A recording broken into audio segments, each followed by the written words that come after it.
Welcome back to the tomb, everyone. This is the Pharaoh, aka Ali, and for today's episode, it's called "The Bee's Knees of Business." And I have a very important guest with me, and I'll have her go ahead and introduce herself. Hi, everyone. I am Ivy Lawson, and I am the founder of Logwood Company. My brand is Ivy's Everything Honey. We sell raw honey, and we also use it to make natural products for the hair, the skin. We make a great line of toothpaste, deodorant, and some novelties like lotion and chapstick and lip balm.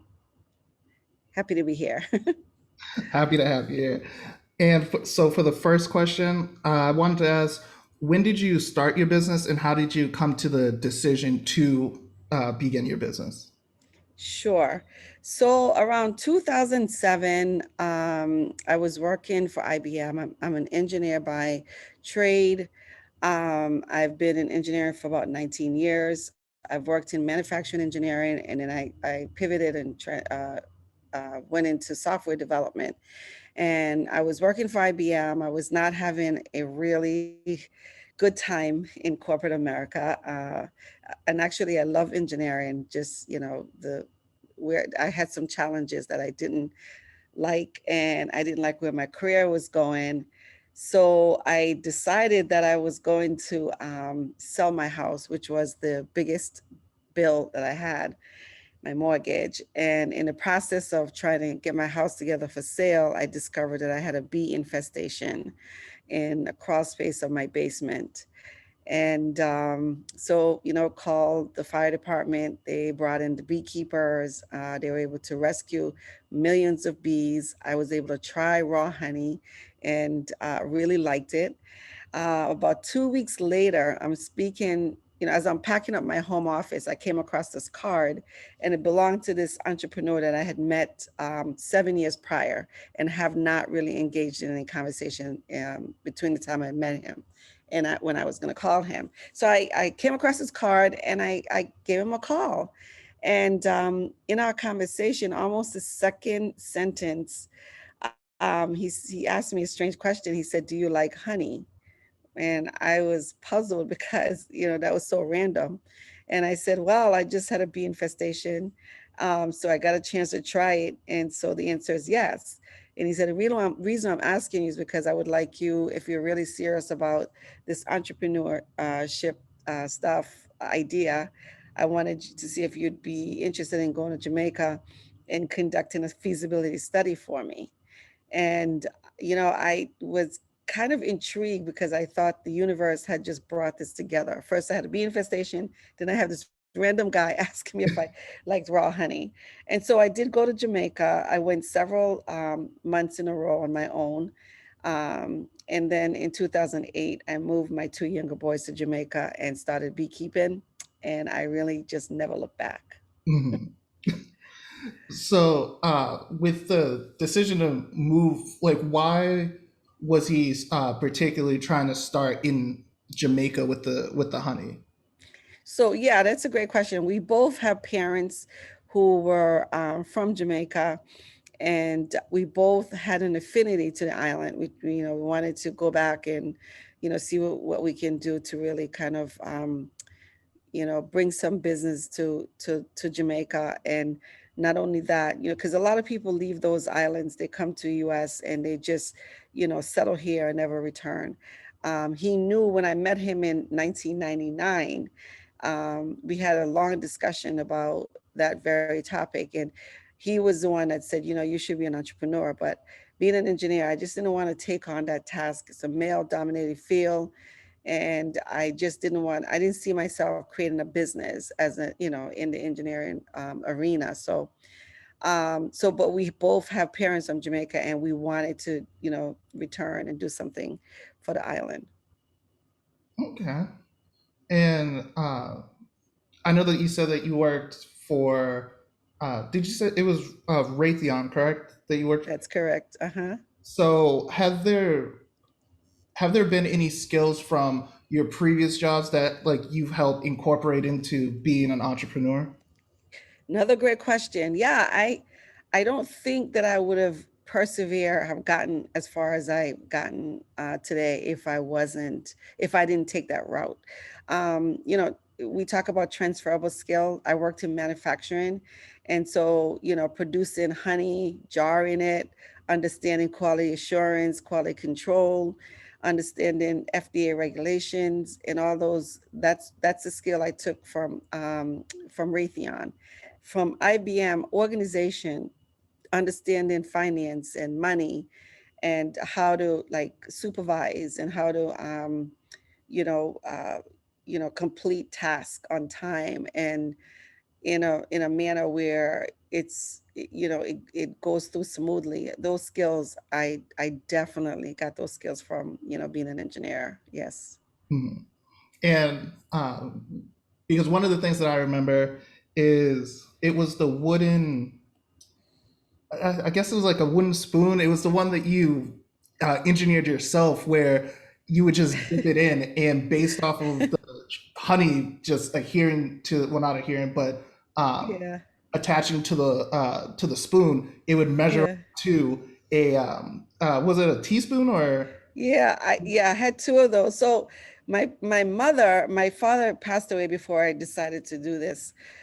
He passed away in 2006, and I decided to take this leap in 2007.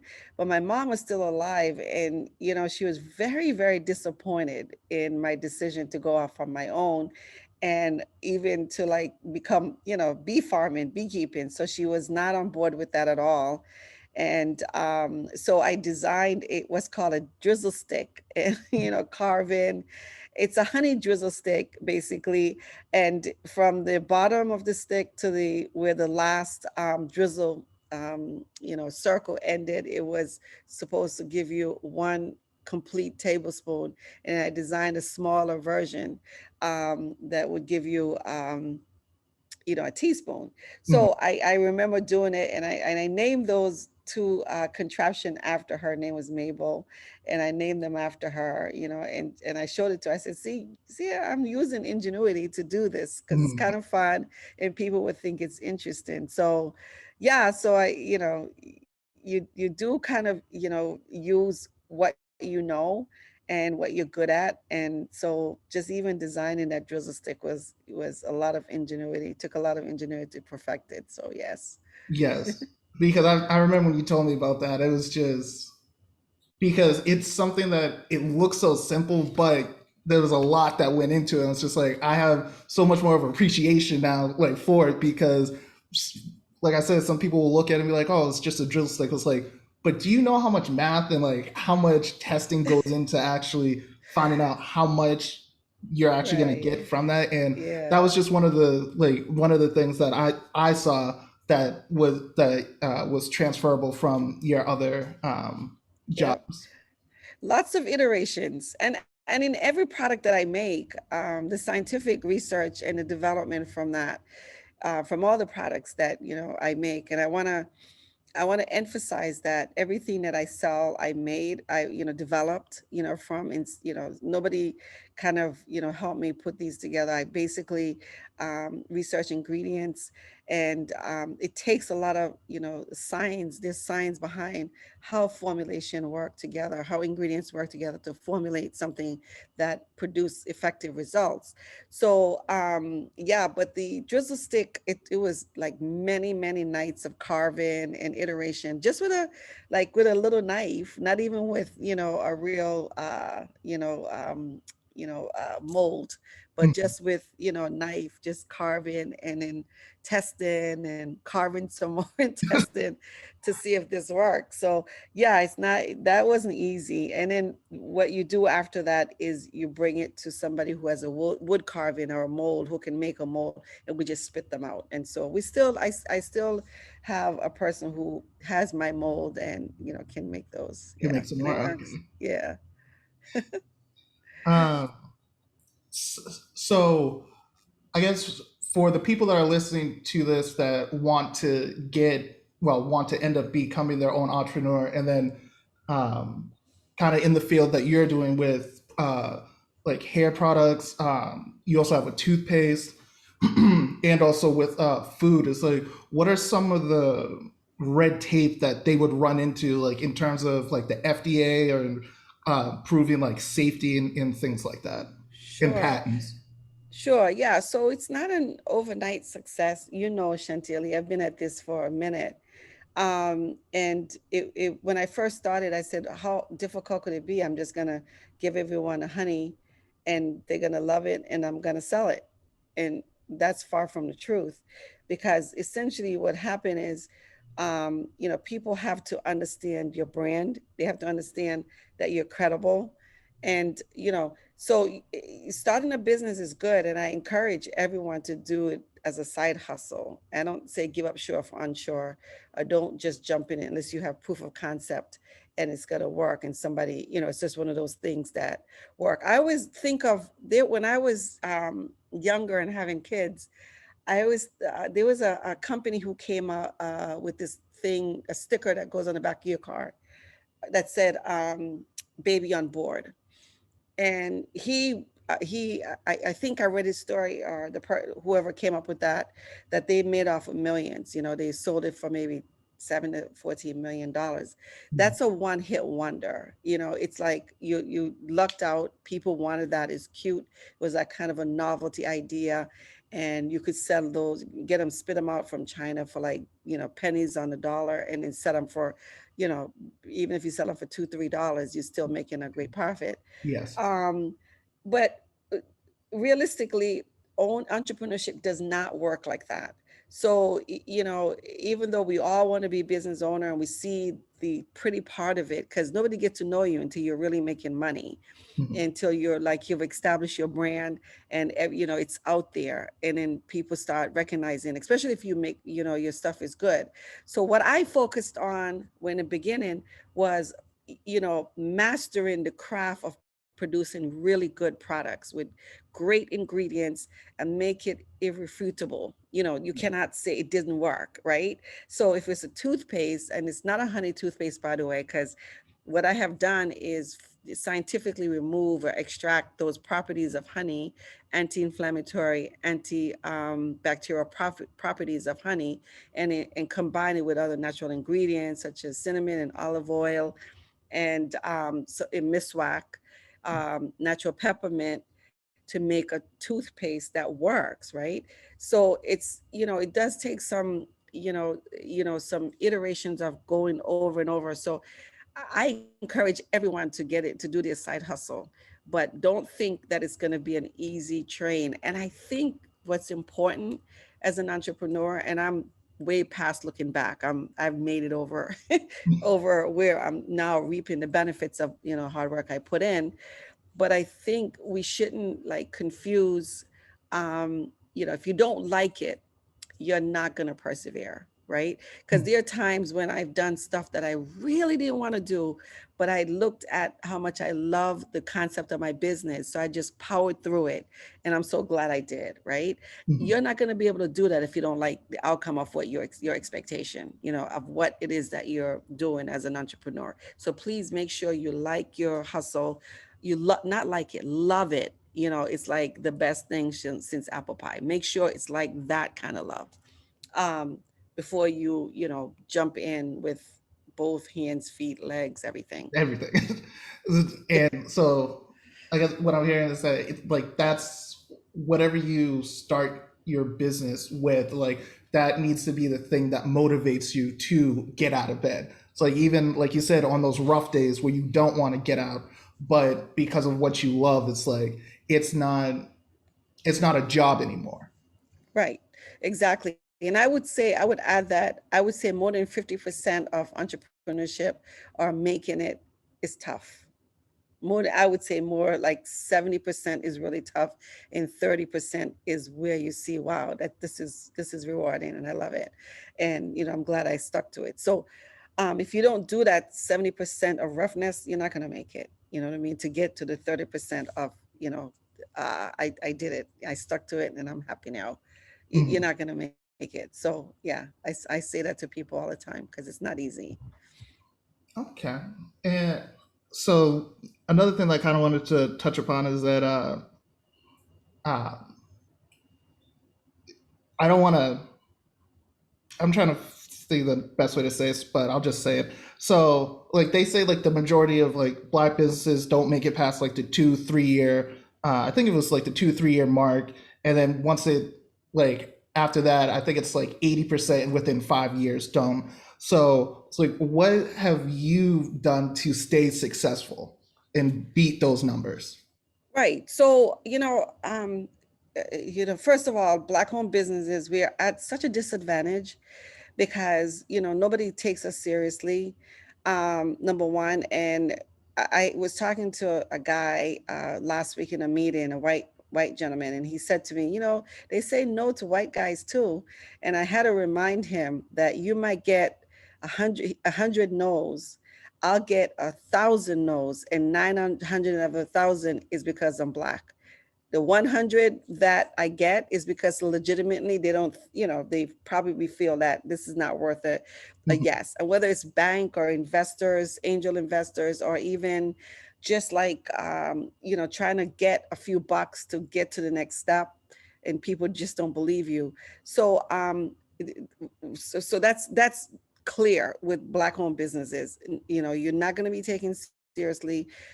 When they evaluate you, they evaluate the failure. When they evaluate white owned, especially white and male owned businesses, they're evaluated for success. They're looking at it like, how can I make this work for that person? And then when they evaluate you as a black person and a black female, we're at the bottom of the totem pole, by the way, in hierarchy. When they evaluate us, the evaluation is based on negative evaluation. So they're telling you why it's not going to work instead of looking optimistically as to why it could work. So that's a stumbling block that you have to get over. The second thing I say, I don't know if I made that the first, but this is the second thing I say um, about black owned businesses or businesses in general making it. I think sometimes we use the excuse that we don't have the funding to do it. And one of the learning experience that what something that I've learned over the years that I've been in business is like, don't ask for money before you understand money and how it will work for your business. Mhm. And I guarantee you, as much math and as much, running my household, doing all of that fancy stuff and talking like I really know money, I guarantee you, up until probably 3 months ago, I still learned something new about finance and business and how it works. Mhm. Yeah, so it's not about saying, oh, I can't make it because I just don't have the money to make it. Make do with what you have, and make sure your stuff is so foolproof that no one can say no to you. And even if they do say no to you, it's probably for a reason. You probably needed that no. You know Mhm. what I mean? So, yeah, I think, we sometimes, fall back on that and say, oh, if I had money, I would, be more successful. Yeah, it helps if you have money. I'm not going to say it doesn't, but sometimes don't we shouldn't ask for it too quick. We should wait until we understand it and how it can work for us, right? Yeah. And because you get all the money you get in the world, you just blow it, and it goes really quickly, and you realize that, oh my god, oh shoot, that didn't, I didn't plan it right. Yeah. And in order to plan right, you have to understand it. Yes. So And I because I've heard people say is that when you do get investors or things like that, it's like you need to find a way for your money to make more money and not using your money to just buy products. It's like you need to see a return on every dollar that, and I think a lot of times that people just want to buy all this stuff and then think about, okay, now how am I going to make money? exactly. So let me give you a great tangible example. When I first ordered my toothpaste, we ordered, I think it was 50,000 units of each, and the toothpaste had absolutely no customer. I was giving it out to people, as I grow. And then I got it co-packed, and now they wanted me to order all this toothpaste. And yeah, and I brought it in. We had about 17 pallets of Question: what is toothpaste. Copack? Co-packing is when you sit with a manufacturer and teach them how your product is supposed to be built, and Okay. then they build it. according to your specs in their environment, so they can spit out a lot. I don't have a manufacturing plant, so I have to go off and let somebody co-pack for me, Okay. manufacture my toothpaste for me, and then I order it in bulk from them. And so what I did was, the mistake there was, there was no there I didn't have a customer base for the toothpaste. The caveat, and this is something that I want people to understand: natural products will expire because we don't have preservatives in there that's chemically driven. And so my toothpaste literally had 21 months to sell 50,000 units without a customer base, without people not knowing me. So needless to say, I sold, out of the 17 pallets, I only sold 9. So the other 8 pallets, garbage, went right into the trash, right? Mhm. Because I just didn't have the audience to buy it quick enough before it expired. So this time around, I just came from a tea conference, and I had a conversation with a lovely company, because I want to bring some tea in, natural tea in. I love the tea. So I said to him, well, I'll buy, a certain amount and bring it into my store. And he said, well, I said, I wanted it under my brand, because people understand Ivy's brand. This is what I sell. This is what people are comfortable with. My audience are comfortable with. So he said to me, well, if you buy the Ivy's brand, you would have to buy a pallet's worth. That's the minimum order quantity, which is, minimum order quantity, something that every business owner should know. Um, MOQ, that's the acronym. And so I said to him, well, if I want to order $2,500 worth. And he said to me, no, well, if you get us a pallet size, it'll be $15,000 worth. So I rejected that, right? I totally rejected that, because nobody knows the tea. I don't know how it's going to sell. So I said, you know what? Bring it in under your brand for $2,500. I'd rather lose $2,500 than15. $15,800, Mhm. right? Yeah. And the tea has a lifeline, a shelf life of 1 year. So I would have a year, 12 months to sell a whole pallet of toothpaste. And, mind you, my margin of 50%, 50 to 60% on all my products. So I would, 15,000 would have to net me close to 70,000 for me to be, or gross me close to 70,000 for me to have made a wise decision on that. And that would take me 12 months. Wasn't comfortable with, because I've never sold this tea. It's a different concept. It's great, by the way. We have it in our stores. We don't even have it on our website because of the fact that it's not my brand, and I would like to carry just my brand on the website. And it's doing fabulous in the store. So I'm getting ready to order the palette for the holiday season, but I didn't want to take a chance unless I knew people would like it the way Mhm. I liked it, and and would buy it. So that's just kind of giving you a short breakdown of how money works and how you should look at it when you're buying stuff. When you get the money to fund into scale your business, make sure you understand the returns. And I don't know if people know the difference between markup and margins. Very important. If you don't know, you can Google it, but it's really important. And I can give you a real simple example. Do you want me to? Yes, please. Okay, so markup is doubling your money. So I buy something for $1, I sell it for $2. It's 100% markup, Okay. right?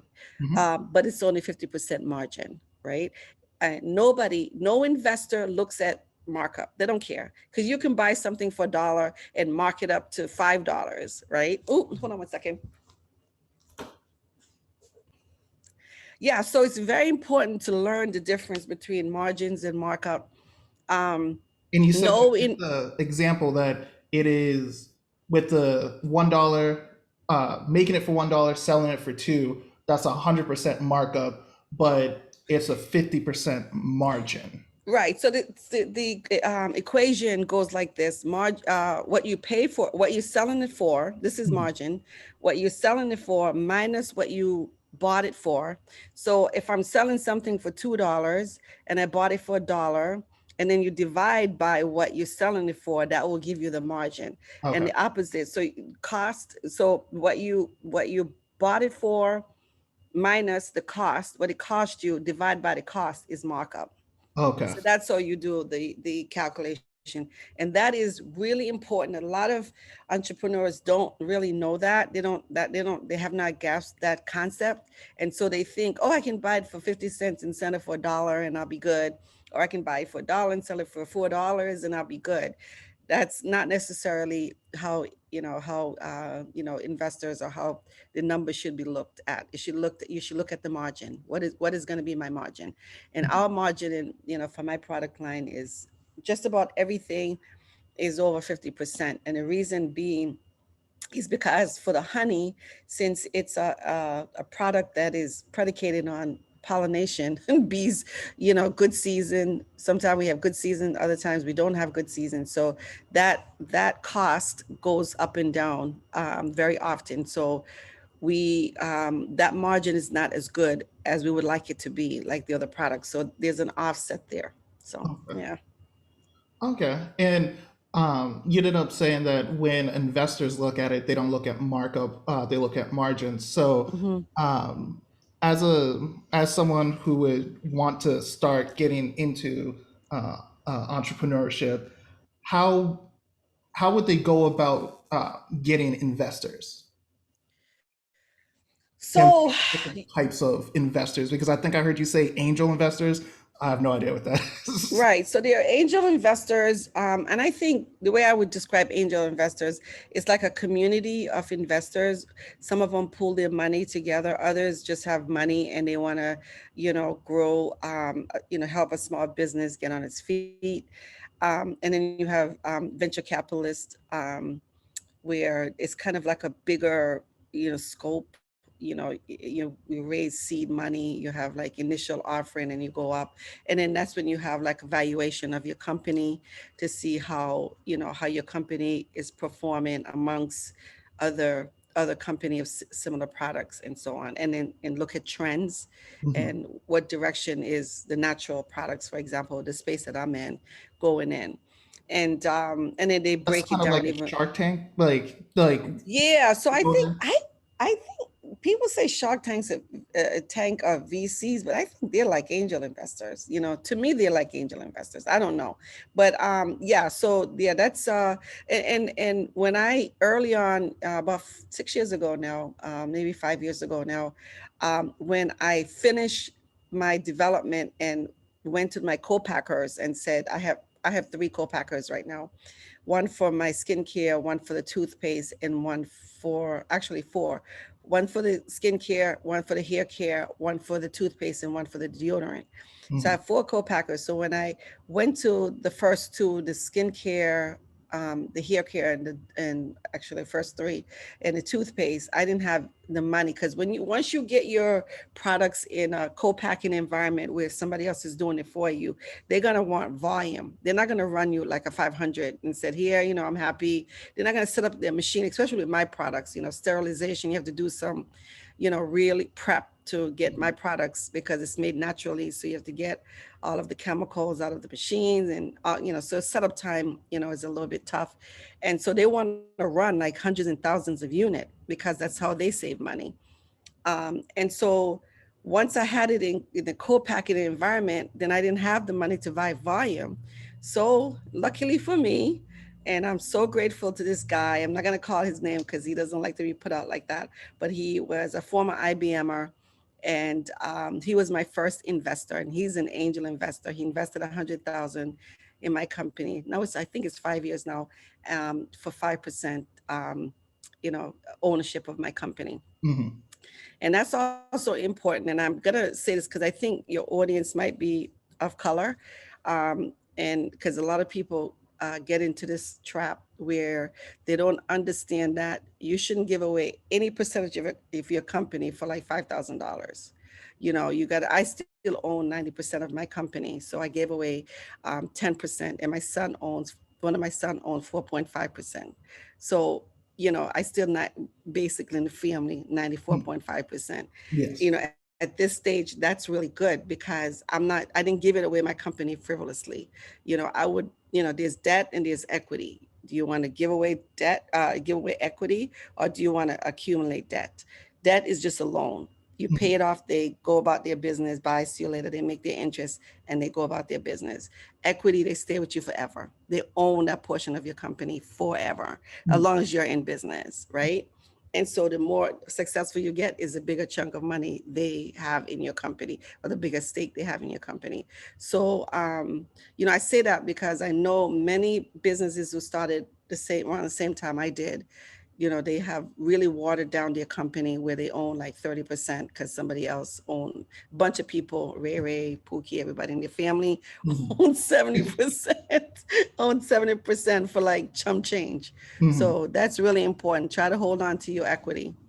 And with that, with also with having the majority stake in your company, is that you have the final say in the Right. direction of the company. So it Exactly. you don't want to you if you do end up like selling some equity in your company, is that realistically you probably would never want to drop below 51%. Exactly. And that's majority ownership. Yeah. And it's a good way to understand the people who have invested in my company, or who I would even consider giving investment to. One of my requirement is that they understand why I started a business. And as you know, Chantilly, generational wealth, cultural wealth, or cultural, building the culture in terms of, the Black culture, in terms of having money and being able to be a part of this capitalistic society where, um, we don't have to constantly be at a disadvantage because we don't have the power or the voice to Mhm. really, because we don't have anything. We don't own hospitals. We own nothing, supermarkets, nothing. Everything Yeah. is just like somebody else, and we're making other people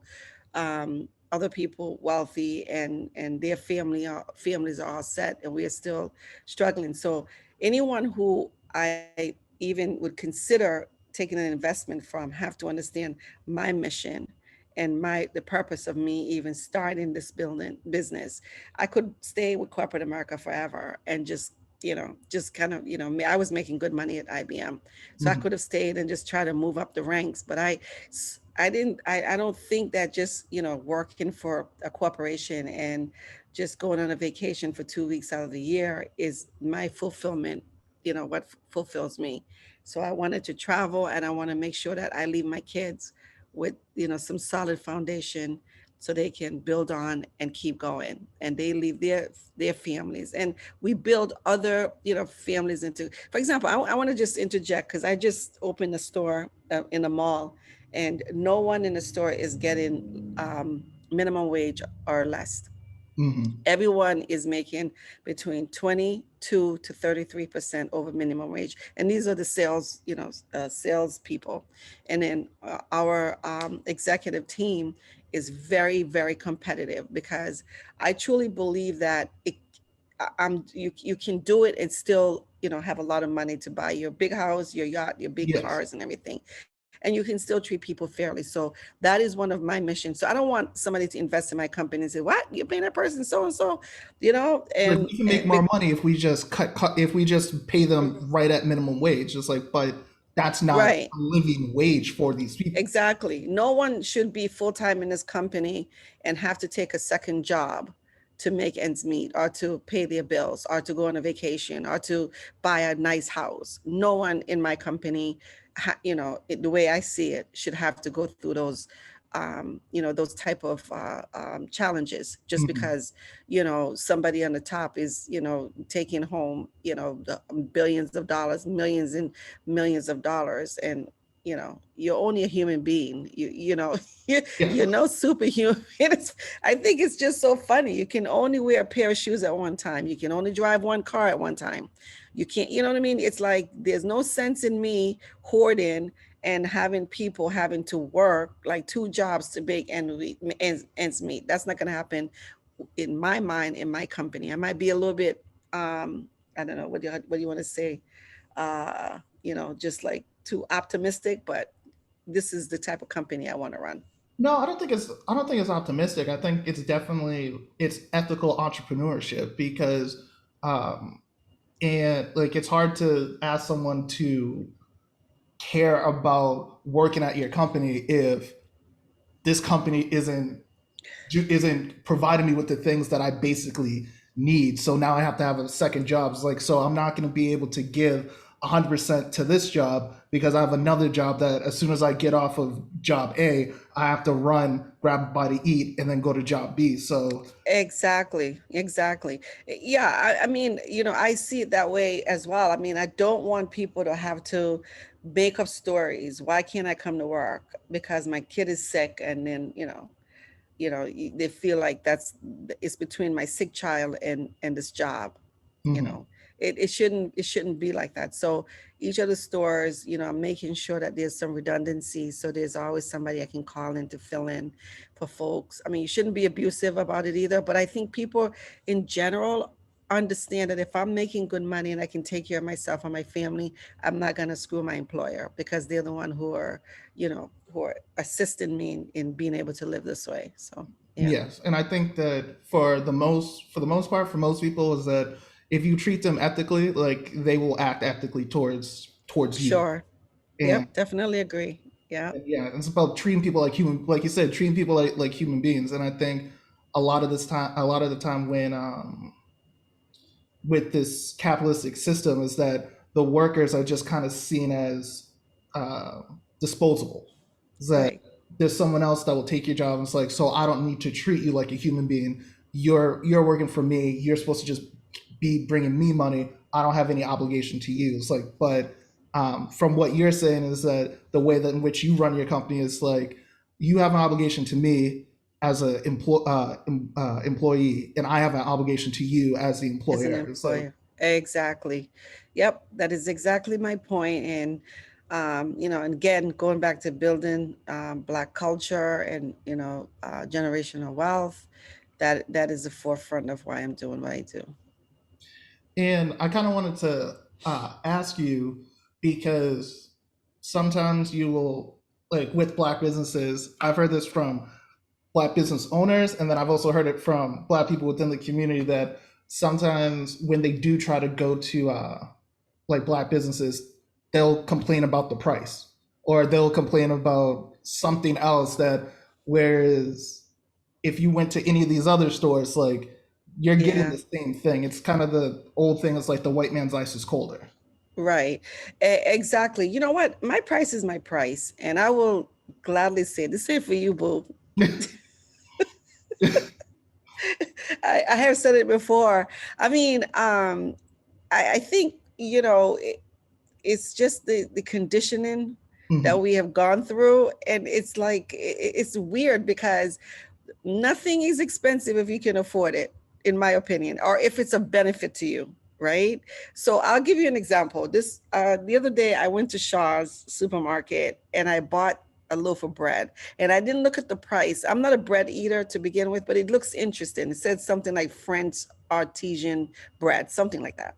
And so when I went to go get it, through the register, I had three items in my hand, and my three items came up to over $15. And I was like, what the heck? I was like, what's making this so expensive? And you know me, Chantilly, I'm like the most frugal person when it comes to buying stuff. So the cashier said, oh, the bread is $7.99. No, who would buy a loaf of bread for $7.99? No, you know what? I had $20 in my hand. So I went ahead and paid for it. And when I got home, I was like, let me try this bread and see. Make sure it's I 99. absolutely positively loved it. I'm on my third loaf right now. And Mm. I'm not a bread eater. So just understand, I'm not a person who really likes bread. I rarely ever buy it. I'm on my third loaf, and yeah, and it's $7.99. It is that good. So when people come into my establishment, or if they call up or question my prices, I said, if it's important to you, you'll make a way to afford it. Mm. If it's not, that bread is important to me because I like it. Yes. So I make a way to afford it. So please don't. And I don't really think that. I think the whole pricing thing with Black people, is because we are conditioned to believing that we have to make as much money as we can right now when you're in front of us, right? Mhm. I think it's like, oh, I better charge twice because she might not come back.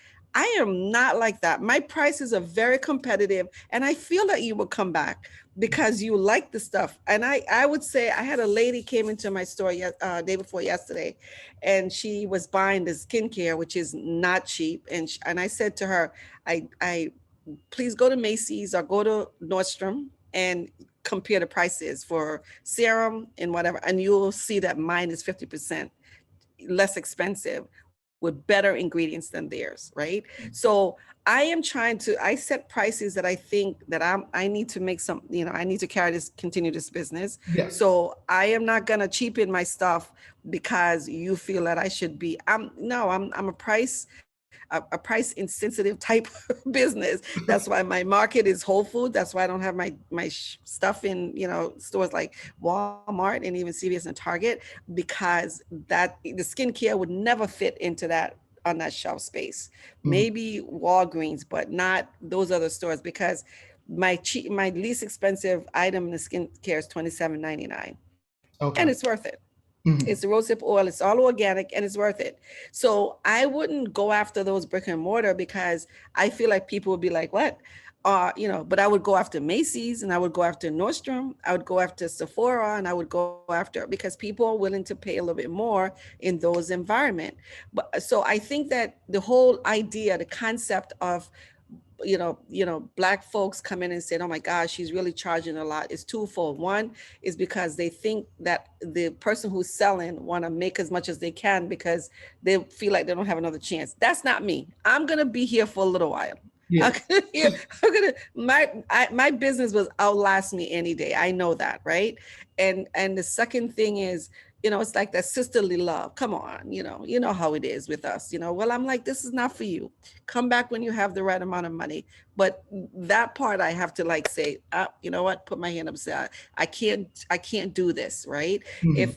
If it's something in my store when I'm there, I want all of us to use a deodorant, right? Because the deodorant, one, it works. I have a money back guarantee on the deodorant. If it doesn't work, bring it back and I'll give you your money back. In fact, I'll, give you 1.5 times your money back, right? Mhm. Because I'm so confident it will work. And I want black women, especially, well, women, I don't care if you're black or white, or whatever, brown. I want women to start using natural deodorant because it's so, our system, lymph nodes, everything, sweat Mhm. glands right next to our, breast area, where there's so many challenging stuff that could happen if we don't use a natural deodorant. We don't want to use the aluminum ridden, all kinds of chemicals to keep you dry. So my deodorant works. Now I'll give you a percentage off of that if I'm in the store and you're like, wow, I don't know. And if it's a difference between $1 off, please, you can have it for $1 because that's not going to hurt me.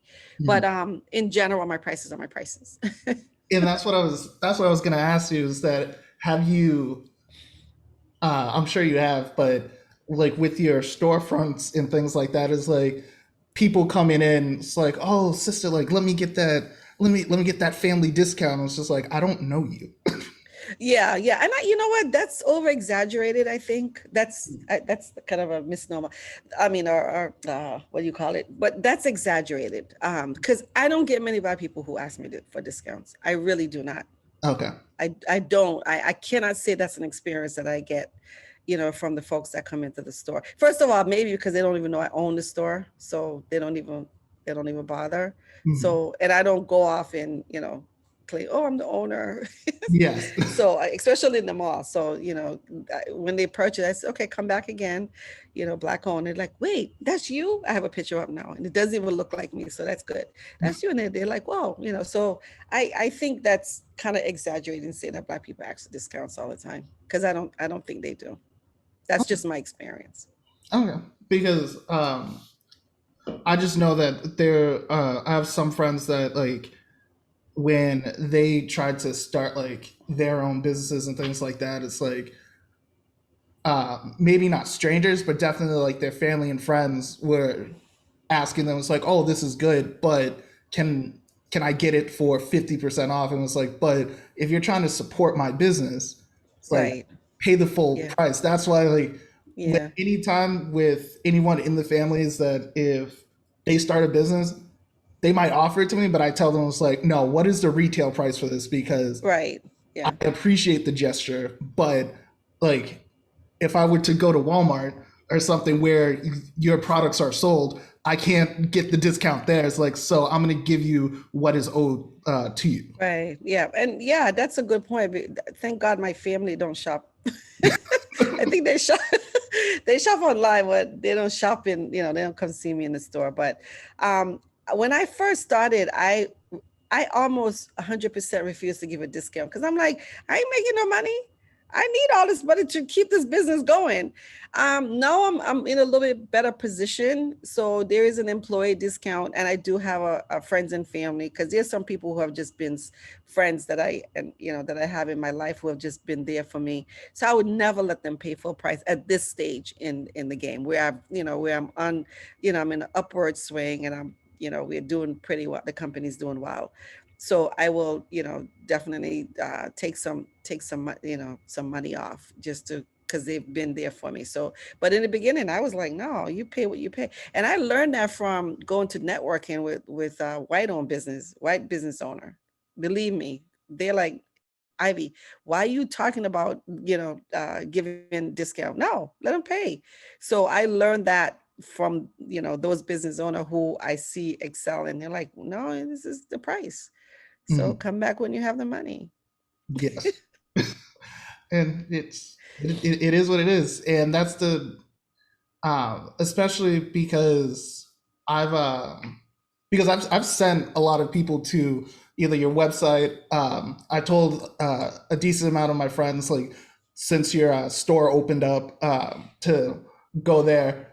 Also told them it's like you're not getting a discount. First of all, just go there and support. You're not getting a discount. But also, one of my friends, she's actually ordered your eye cream, Hmm. and she was like, "Oh, like I really like it." It's like the price though. It's like this is better than anything else that you could probably get. What is the price tag on health for you? Right. Because Exactly. a lot of Yeah. times we will pay for things that are killing us, but we won't pay for something Right. to keep us here. Exactly. No, it's true. I mean, it's I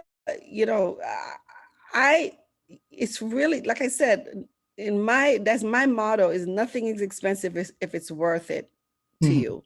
If it's going to benefit you in a way that you feel you need that benefit. Nothing is expensive. So it's just so sad that we don't take better care of ourselves. I don't think I've ever asked anybody to buy anything from me. I always just educate you on what the products is about. You make a decision. You can buy, live or don't live. It's not. I'm not that invested in your in your in your personal health if you don't think it's important to live healthier. The deodorant. I have a pet peeve with the deodorant because I know how messed up deodorants.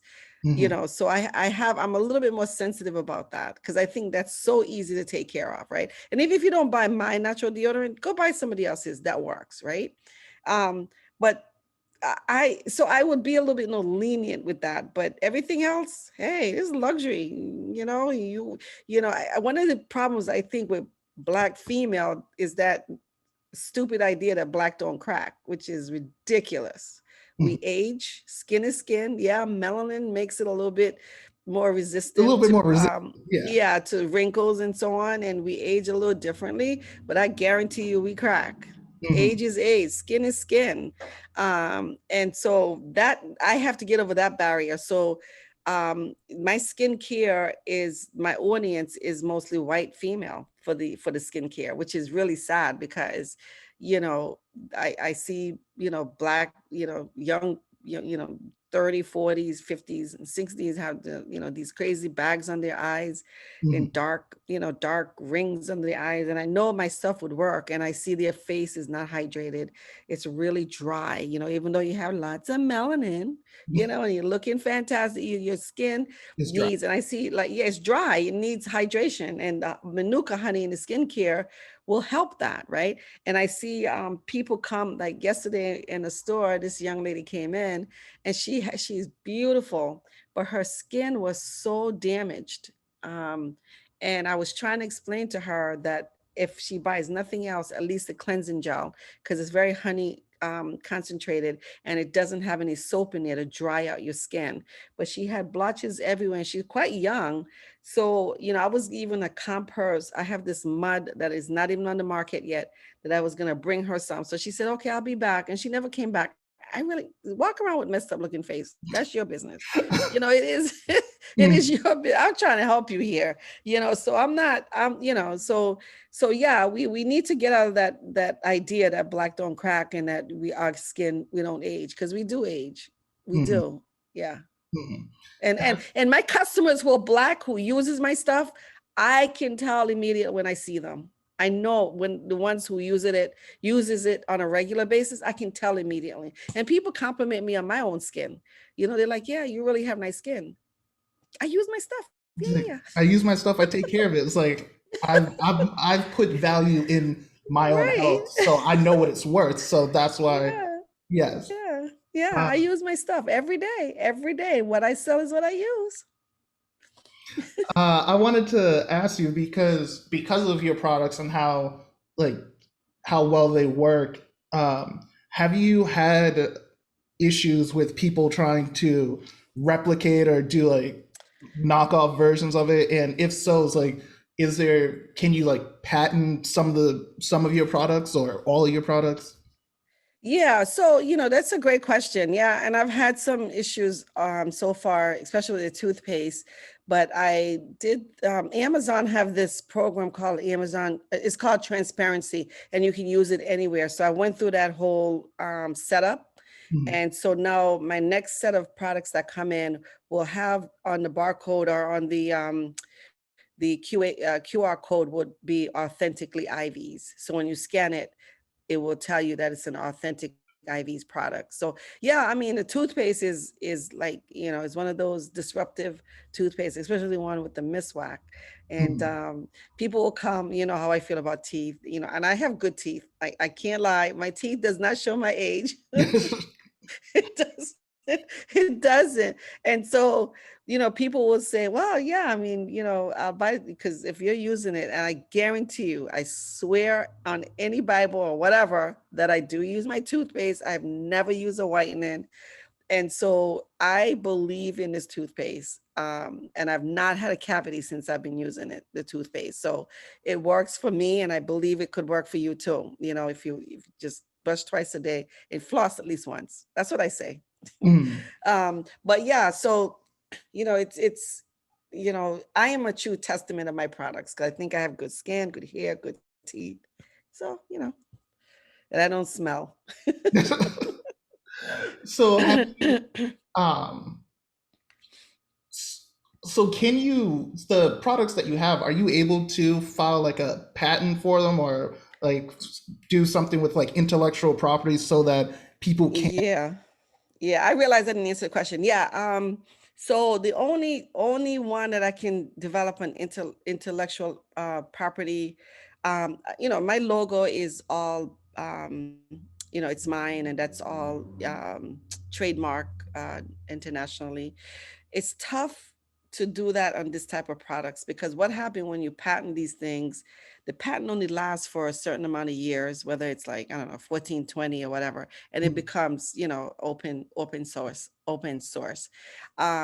So I don't do it. So, but the honey, the ginger, I have a honey that I cream with ginger, and that took me a very long time to figure out how to do that because honey don't like other liquid, and ginger is like 100% liquid. So but it came out really nice. So that one reminds me of like even Coca-Cola. Nobody knows what Coca-Cola or Pepsi-Cola is patent. They don't patent those formulation, I don't think, Mhm. because they know it would become, open source after a certain amount of time.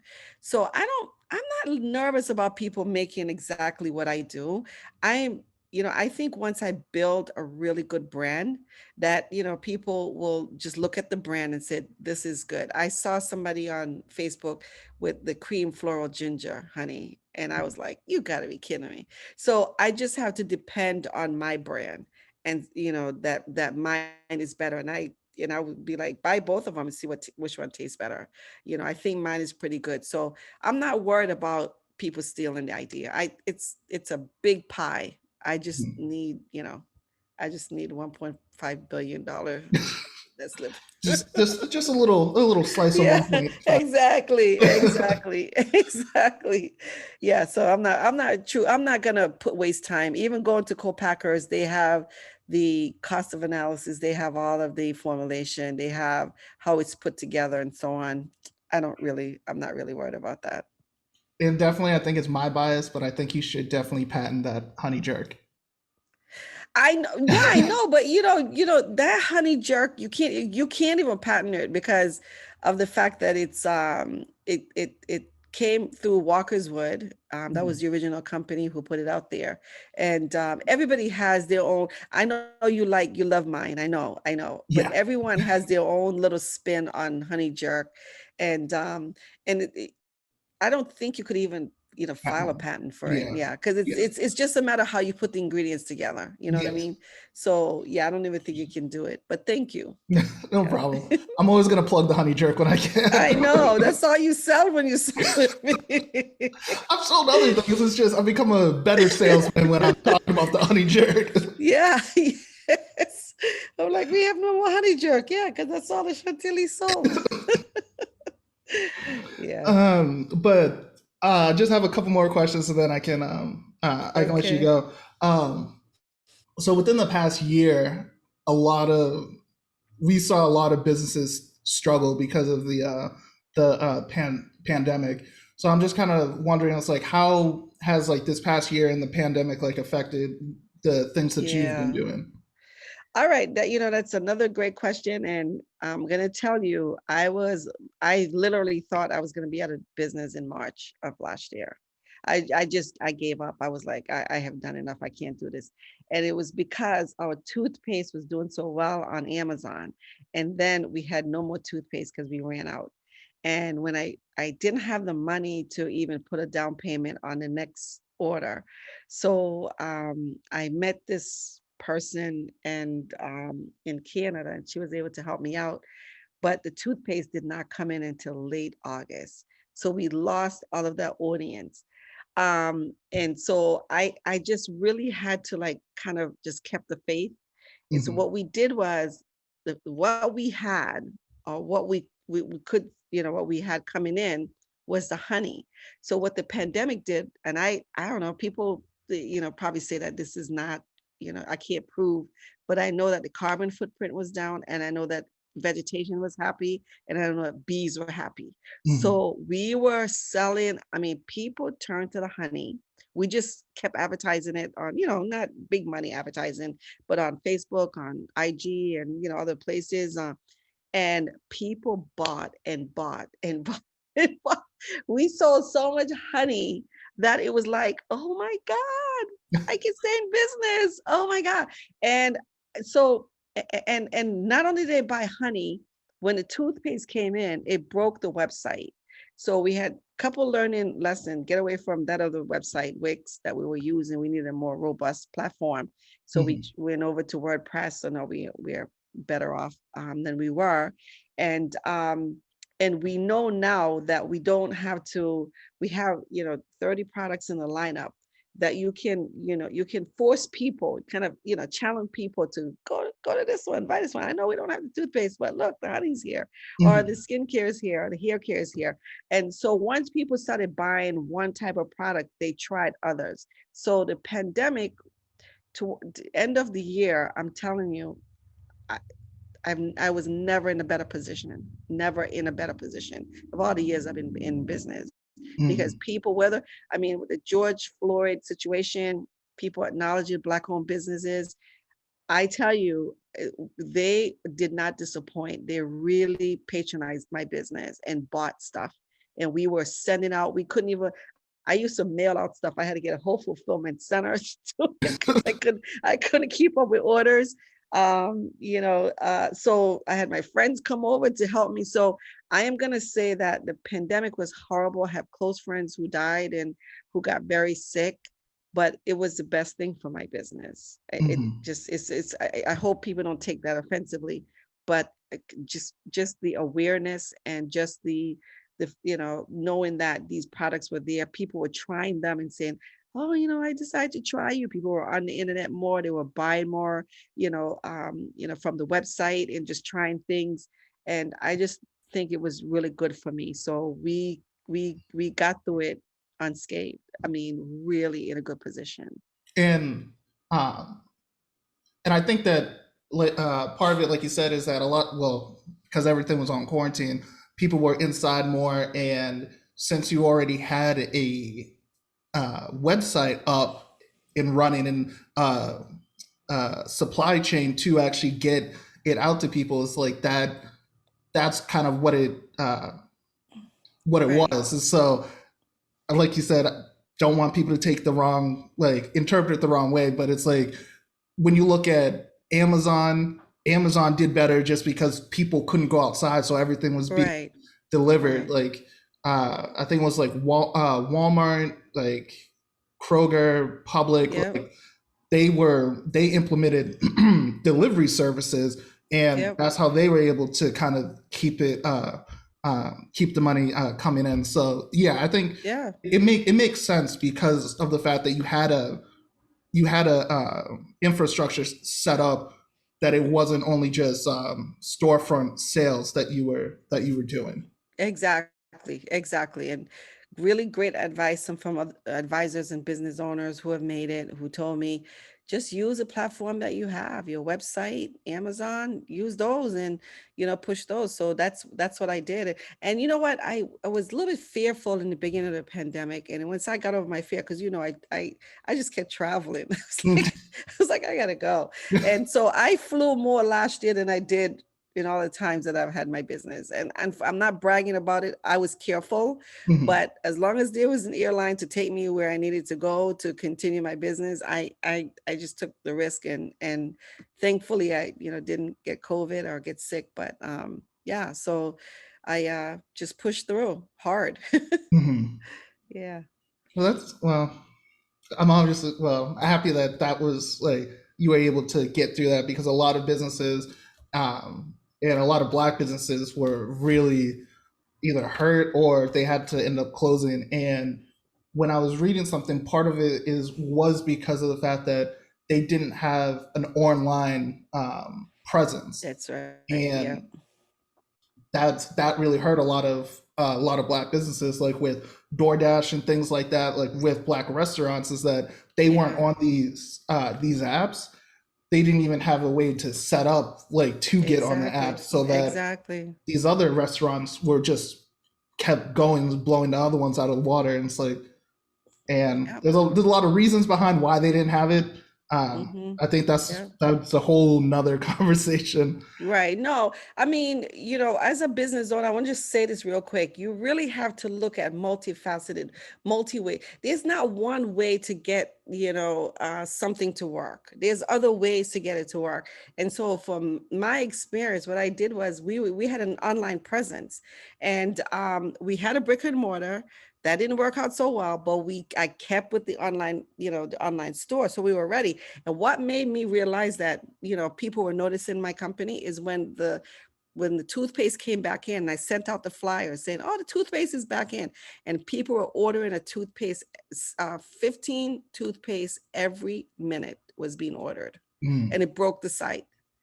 Every minute there was like an order. We was just going, going, going. So that's when I realized that people appreciated that product because they were missing it for 5 months, and that online order works. Mm. People know where you are. So we're just putting the word out there now. Letting people know that we're online, but we are in going across the country in some brick and mortars as well. Okay. Um, just a few more. I know that you talked about like the antibacterial properties of your raw honey. It's like, could you kind of explain to people the difference between the honey that you sell and the conventional store honey that Sure, people see? sure. So yeah, so I occasionally have some customers who come in and said, "Oh, this is not local," because the honey that I sell right now is from Jamaica, although I'm going to be bringing in other honey from other countries. Um, and I would say, "Well, why you think local honey is better for you?" and they would say, well, it's better for my allergies. And then I would say, well, why do you think it's better for your allergies? Because I'm trying to break it down. And they would say, oh, because maybe some people know is because of the pollen that's in there. Well, I mean, I really think that's a misnomer. And it's really not true, because if you look at how bees function, when they pollinate, and the pollen goes all over them. When they go back into to deposit the honey, they are scraping or shaking the pollen off. And I learned this from visiting other countries and visiting other beekeepers, but they're usually a pollen trap that's at the lip of the box, and the pollen will fall into it. And then we take it out. It's kind of wet and sappy at first, and we pelletize it or dehydrate it and sell it. So I'll tell people what you should be, if you want to combat local allergies or season allergy because of the where you live in, then you should just ingest in pollen itself, right? And Mhm. how do you do it? I sell in a small bottle. It's on the website, and you just take a capful and toss it in your mouth. It tastes a little bit like, to me, it tastes like nuts, but it has a bitter taste at the end. Or you Mhm. can put it in smoothie, or you can put it in yogurt and just mix it in. And then the thing to do is to do it every single day. So to build your immune system and help you to combat some of those seasonal allergies. And it worked for me. I know I am a testament of that. I couldn't stand springtime when I was Mhm. growing up, or even in my adult years, mucus in your eyes, you're sneezing, you're coughing, itchy throat. And now I see the season goes and come. I don't even know, it does not affect me the way it affects other people. That's because I've been eating local pollen. So we sell local pollen, but honey from elsewhere, because of the nutritional factors. Okay. You comparing like honey, Jamaican honey, for example, the mango, papaya, nesberry, sweet sop, sour sop, coconut, the logwood, hibiscus, the So, mangrove, all of those, mhm. rich, tropical pollination is what goes into making our honey great. And comparing to like clover or dandelion that we have around here, that's, and we have some berries and so on. So there's really no comparison in terms of Mhm. nutritional factors. So I say eat raw, local pollen, and buy Jamaican honey, or honey from elsewhere. That's what I say. And have you seen like this like it's in the skincare field, and how people are using, I think it's bee venom for their is that a trend or a fad, or like is there some type of Yeah, yeah. actual I made something with bee venom, and I personally didn't feel, I don't feel comfortable even marketing that, because it was very stingy when I put it on my face. And Mhm. it was like a mask with bee venom in there, and it was my face was burning. And anything to me that's burning my skin has to, I can't, I can't warm up to it. So I won't do it. Plus, I have a pet peeve about certain things like royal jelly, and what's the other thing? What's the other thing? Royal jelly, and what's the other thing that the bees produce? Oh, I can't. Oh my God, it's like getting me. Propolis, Mhm. royal jelly and propolis. I really feel like you should leave those as where it is, so the bees can utilize them for Okay. the larva, for the new bees that are coming up. So I don't really extract those from my hives. I kind of leave it where the worker bees deposit them. And Mhm. so they can use it to, grow the other bees. But so venom, the bee venom, I mean, I know when I get stung, which is many times, what happens to me is I sleep. It puts me out. So that's how Mhm. venom acts. I'm not allergic to bees. I do carry around an EpiPen though, but I'm not allergic to it. But it just kind of knocks me out, makes me really sleepy. But I'm not one that I don't think I'm gonna mess with it. I tried it. I didn't like it for my own self. So I didn't want to, continue researching it and learning how to put it together. And with trying to get bee venom and extracting it, doesn't that actually end up killing the almost Yeah, that's another like, thing too. kill the Yeah, bees? yeah. Yeah, you do. That's their lifeline. Mhm. So yeah, when they sting you, they release venom. So yeah. So I won't mess with that. I'm very, for the vegans listening, trust me, you should eat the honey because it's fine. Yeah, and honestly, that's one thing I never really understood because I can like you're not hurting the bees to get them. It's like and they're doing what they normally do. Make like if a bee's not stinging you, it's making honey. Like Right. Right. so. Yeah. I have discussion with them. Maybe I'll write maybe an op-ed someday about why I feel that it's ridiculous to say that honey is not vegan. And I'll just tell it to you real quick. This is my position. Nobody else's. I could be wrong, but I feel like everything that a vegan eats, a bee has touched it. So they'll say, well, you clip their wings to keep them contained. I don't do that to my bees. My bees are wild bees. Mhm, And they'll say, well, you're taking away their food. If you don't take the honey, because they all their entire job, the worker bee, and it's a female. There are three major species of bees: the worker bee, the drones, and the queen that we know of. There are many, but there are three that we know of. mhm, And if the worker bees keep working and making honey, if we don't take out some of the excess, they'll just die. They'll just drown themselves and die. They make, in my opinion, they make it for human consumption. The only insect that makes, food that our body knows and recognizes, right? And mhm. so I just feel like we shouldn't go around saying that, bees are being harmed if we take out the honey. It's too much. They just keep making honey. That's the only thing they do I is didn't make know honey. that. I didn't know that they would die. Like I didn't know that they don't have a Yeah, because they cutoff. will suffocate. They will suffocate. What really? Do you think that that's all they do? And you think they're gonna say, "Oh wait, we have enough food. I don't We know. won't make I any don't know. I more." thought they would have had a No, cutoff. Like eventually they'd be like, "Yeah, this is no, 2 months."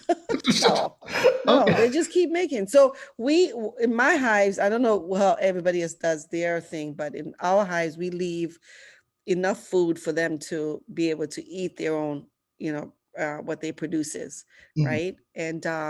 And we spin out the rest, the residual that they make.